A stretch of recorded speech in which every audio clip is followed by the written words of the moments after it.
ओम प्रकाशाय स्वाहा वर्णानि वर्णानि विरचित भवनानि ग्रहान् विग्रहान्यः चक्रे श्वष्टासवृष्टासुरवरतरुणे कंटकस्तूरिकेषु ओम प्रकाश కదా మరి ఇంత రాత్రి వరకు ఎక్కడ ఉన్నావు అని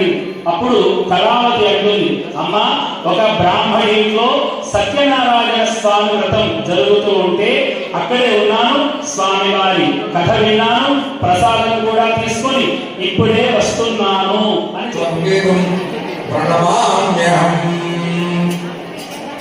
ఒక అరటి పండుగ కొద్దిగా మొక్కు తీర్చుకొని